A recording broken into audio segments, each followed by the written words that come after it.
çatal taşı yine sizin işinize yarayacak değil mi? Tekrar sıkmak için.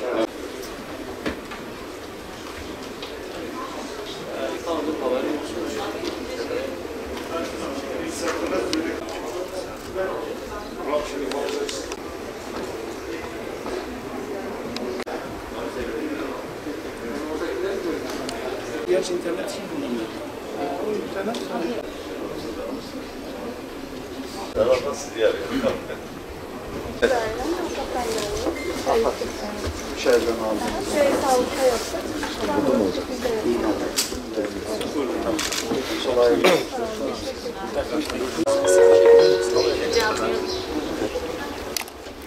Acil çağrı merkezi buyurun.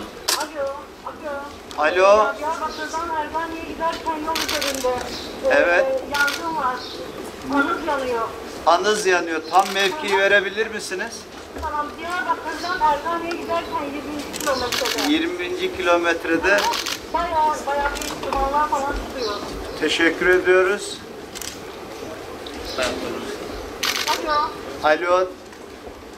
Aldınız mı? Teşekkür ediyoruz. Sağ olun. İtfaiye aktarıyoruz. İtfaiyeye aktaralım. İtfaiye aktarıyorum Sayın Valim. Aktardın mı? Aktarıyorum. Şuraya basarsak aktarırız. Şuraya mı basıyorsun? Evet. Yangın diyelim. Anız yangını değil mi? Sadece yangın için. Yangında filiz. İtfaiye seçiyoruz. Yayınlıyoruz. İkinci çağrı yaparken İkinci çağrı nereden basıyoruz? kabul edilmiş. Sayın ben kabul ediyorum. Kabul et. Alo. Acil çağrı merkezi buyurun. İtfaiye mi abi? İtfaiye buyurun. Abi yangın çıkmış ya. Nerede yangın çıktı? Adresi tam verebilir misiniz? Yok tabii yangıncı var ya. Ne? Hangi yol üstü? Yok tabii. Yol çatı. Al bakayım. Bu da acil ya. Yol çatı. Hangi ilçede yol çatı? Hangi ilçe sınırlarında? Diyarbakır Lice yok tabii. Diyarbakır Lice yol çatı. Teşekkür ediyoruz. Hatta kalın.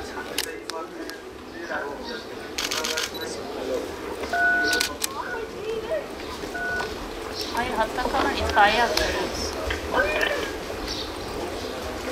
Aktarmadan kapayınca düşüyor musun? Aktardık.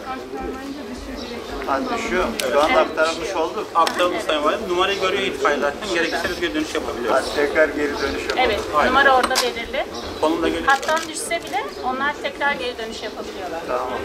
Peki. Teşekkür ederim. Al kızım bakalım. Mensupları bugün Diyarbakır'ımız için çok çağdaş bir hizmete alım. Aslında binanın daha önce resmi açılışı yapılmış ama 112 çağrı merkezinin hizmete alınması ile ilgili bugün burada size bilgilendirme yapıyoruz. Türkiye'de şu ana kadar 46 vilayette zaten bu tek acil çağrı uygulaması devam ediyor. İlk uygulanan il Antalya'ydı. Bugün Diyarbakır'la beraber 47. il olacak Diyarbakır.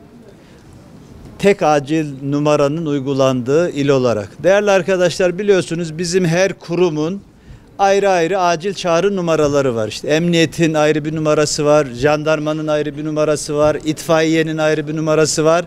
Sağlık zaten 112 acil çağrı numarası olarak kullanıyordu. İşte orman yangınları için ayrı bir, AFAD için ayrı bir. Bu kadar acil çağrı numarasını vatandaşımızın aklında tutması, hafızasında tutması da zor. Bu kadar parçalı bir acil çağrı hizmetinin verilmesi hem maliyetlerin yükseltilmesi bakımından daha maliyetli bir iş, hem de kurumlar arasındaki koordinasyon açısından da zor bir işti. İşte şimdi bu çatı altında bütün acil çağrı numaraları 112 numarasıyla birleştirildi. Artık vatandaşımız itfaiyede olsa, emniyette olsa, jandarmada olsa, sağlıkta olsa, orman yangını da olsa, AFAD'la ilgili bir problemi de olsa tek numarayı arayarak, 112 numarasını arayarak acil çağrısını bırakabilecek ve hizmet isteyebilecek. Bu neyi sağlayacak? Bir, hızı artıracak. Hızlı müdahaleyi artıracak. İki, maliyetlerimizi düşürmüş olacak. En önemlisi de koordinasyonumuzu çok artıracak arkadaşlar. Çünkü bir acil problem ortaya çıktığında sadece bir kurumun işi olmuyor orada. Mesela bir trafik kazasında sadece emniyetin gitmesi yetmiyor. Aynı zamanda sağlık ekibinin oraya ulaşması gerekiyor. Sıkışma varsa itfaiyenin ve AFAD ekiplerinin oraya gitmesi gerekiyor. Şimdi buraya düştüğünde, bir trafik kazası ile ilgili 112'ye çağrı düştüğünde buradaki arkadaşlar hemen koordine edip hangi diğer birimin orada bulunması gerekiyorsa onlara da çağrıyı aktararak ihtiyacı olan bütün kurumların aynı anda olay yerine ulaşmasını sağlayan yeni bir sistem, çağdaş bir sistem. Diyarbakır'ımıza hayırlı olsun.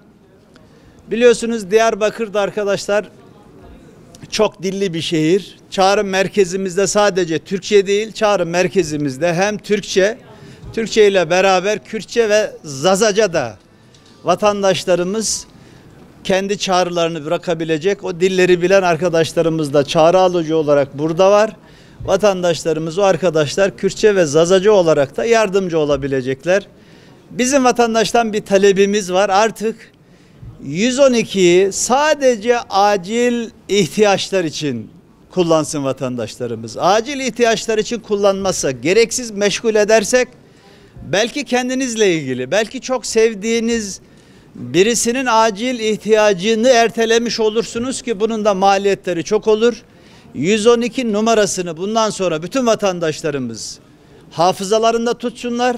Ama ne olur sadece acil ihtiyaçlarında kullansınlar. Gereksiz kullanma veya acil bir durumun dışında kullanma noktasında 112 kullanılmasın. 112 acil çağrı merkezlerinin temel mantalitesi insanların acil durumlarda farklı kurumları aramak için birden fazla numarayı belleklerine tutma zorunluluğundan insanları kurtarabilmek ve aynı kurum, acil çağrı hizmeti veren kurumları aynı çatı altında toplayarak acil durumlarda koordinasyonu daha hızlı sağlayabilmek ve hızlı olaya müdahale imkanı kurumlara sağlayabilmek amaçlı kurulmuş bir sistemdir. Şu anda 47. il olarak Diyarbakır'ı faaliyete geçiriyoruz inşallah Sayın Valim. Önümüzdeki dönemde acil çağrı merkezine artık insanlarımız, Diyarbakırlılarımız, vatandaşlarımız 112 numarasını arayarak ulaşacaklar ve bu ulaştıklarında kendilerinin konum bilgileri otomatik olarak ekrana düşecek.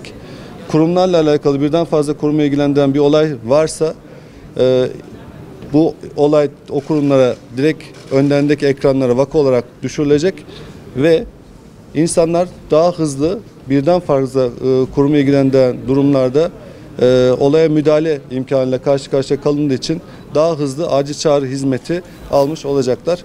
Ben inşallah hayırlı olacağını inanıyorum. Saygılarımı sunuyorum.